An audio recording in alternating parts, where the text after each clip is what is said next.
The 800 holes nobody can explain were bored into gray stone, too hard for modern steel. Each hole is spaced like a machine set them at 15,000 feet. And yet the people who cut them left no tools behind. This is Puma Punku, and the holes should not be possible. Here's the strange thing. The stone is andesite, near 7 on the hardness scale. Modern tungsten drill bits still dull and struggle against it. But someone in ancient Bolivia bored it cleanly again and again. High in the Andes, 800 blocks lie scattered like a dropped machine. Puma Punku sits near Tiwanaku, dated to around 500 AD. A general tour of this site fills another video entirely. Today we ignore the walls and stare only at the holes. Now look closer, because the spacing is the first shock. The holes march along a cut in a perfectly straight line in the dark. Each one sits the same distance from the next without fail. Measure them, and the gaps barely vary by a millimeter. And these were made without a single measuring machine we know of. Here's why that unsettles engineers who visit, gray and silent. Even spacing means a plan, a jig, and a repeatable method. That is factory thinking, carved into 500 AD stone. But the tools that could do it have simply vanished. Now feel the wall of one hole with your fingertip. The inside is smooth, round, and startlingly regular. No chatter marks, no wobble, no sign of a shaking hand in dead silence. A hand drill on andesite should leave rough, torn walls. Instead, the ancient holes look almost lathe-turned. Here's the catch. Nobody has proven exactly how they did it. Some experts say hard hammerstones and endless patience under a dark sky. Others say sand, water, and a spinning wooden shaft. But test after test struggles to match this speed and finish. Andesite blunts copper and bronze almost instantly, so the toolmaker was working near the edge of the possible in the cold gray stone. Now here's the theory that makes the holes even stranger. Look between the blocks and you find precise eye-shaped grooves. The builders poured molten metal into those cut channels. The metal cooled into clamps that locked the blocks together, lit only by fire. Chemical tests confirm the clamps were poured in place. That means a working furnace hot enough to melt bronze, on site. At 15,000 feet, where the air is thin and fires burn cold. So the holes are not decoration, they are precision engineering. But here's where it truly breaks people. The whole site looks prefabricated, like modular parts. The famous H blocks are interchangeable, cut to the same template in the red torchlight. Swap one for another and the joints still fit perfectly. That kind of standardization vanished for over 1,000 years, and the drill holes are part of that same impossible system. Now here's a challenge you can try with your own eyes as the smoke clears. Look at the row of holes and try to space them by hand. You will drift within 3 holes. They never did. Guess how far the nearest quarry sits before I tell you. The hardest stones came from up to 60 miles away.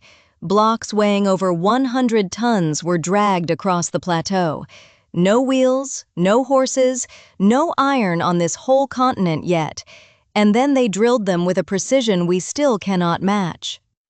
Here's the re-engagement moment 3 minutes in, the dating fight. Mainstream science dates Puma Punku to around 536 AD. A few fringe voices claim it is thousands of years older. The truth is, the stones themselves carry no clear date. What is certain is the skill, and the skill is staggering. Now consider how quickly this knowledge was lost, where the fire dies low. Tiwanaku collapsed, and the drilling method died with it. No later Andean culture ever reproduced these holes. The Inca themselves marveled at ruins they did not build. They called the site the work of an earlier, lost people. So the holes outlived the hands and the memory that made them. Now run your eye down a single cut and count the holes. They repeat like stitches sewn through solid rock in the dark. Each stitch would take modern tools real effort to copy, and they made dozens of them, flawlessly, by hand. Here's the part that keeps me awake. We have the machines to copy this, and it is still hard, gray, and silent. They had none of our machines, and it looks effortless. That inversion is the whole mystery in one line. Now here's the second re-engagement, 6 minutes in. Some of the cuts show tiny parallel scoring inside in dead silence. Those lines look like the trace of a spinning tool. Skeptics say hard sand under a drill leaves the same marks. Nobody has fully settled which explanation is right, and that unsettled question is exactly why the site grips us under a dark sky. You are allowed to sit in that not knowing. It is more honest than a tidy fake answer. Now look past the holes at the faces around them. Those flat faces are level to within a fraction of an inch in the cold gray stone. The inside corners meet at almost exactly 90 degrees. Right angles that clean are brutal to cut by hand. Some faces carry deep recesses shaped like crosses and keyholes. Each recess is repeated across blocks, matching to the millimeter. That repetition again screams template, jig, and plan lit only by fire. Now here's a hardness fact that stops geologists cold. Only diamond or corundum can even scratch this andesite. Copper, bronze, and iron all lose that fight instantly. So the drills needed a harder abrasive, and they had one in the red torchlight. Crushed, harder rock, spun under pressure, slowly eats andesite. But slowly is the key word, and speed is the mystery. A single deep hole could take days of patient grinding, and Puma Punku holds hundreds of them, all near perfect. Now here's the second stone almost nobody mentions. The huge platforms are red sandstone dragged from 6 miles off. The fine H blocks are gray andesite, hauled 60 miles. One giant platform stone weighs an estimated 131 tons.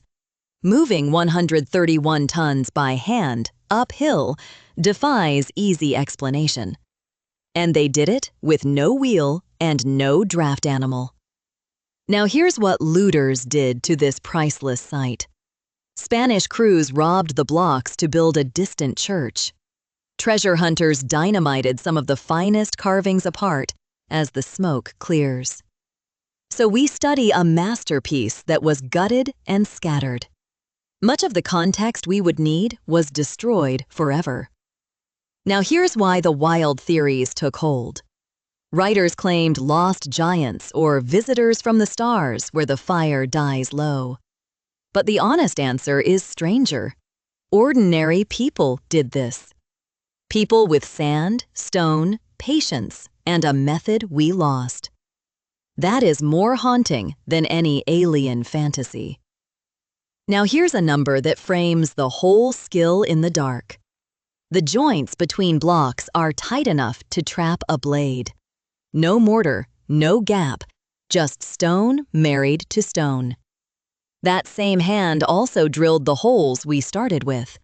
So the precision runs through every part of the site, gray and silent. Now step back and see the full, impossible picture. Hard stone, perfect holes, poured clamps, modular blocks, thin air. Every single one of those is difficult on its own. Together, at 500 AD, they should not coexist. And yet here they lie, scattered and silent, waiting. The full story of Tiwanaku runs deeper than one video. The books that document these ruins are linked below, free with the trial. Send this to the friend who thinks ancient people were primitive in dead silence. If these holes amazed you, the like button helps them spread. Now remember exactly what you just saw. Holes spaced by the millimeter in stone, near 7 on the scale. Cut at 15,000 feet with tools nobody has ever found. Bound by metal clamps poured from an on-site furnace, then abandoned and never once reproduced since. Subscribe if you want one impossible ancient object every single day. Now you decide what I examine next under a dark sky. Vote A for the Baghdad Battery that stored charge 2,000 years ago.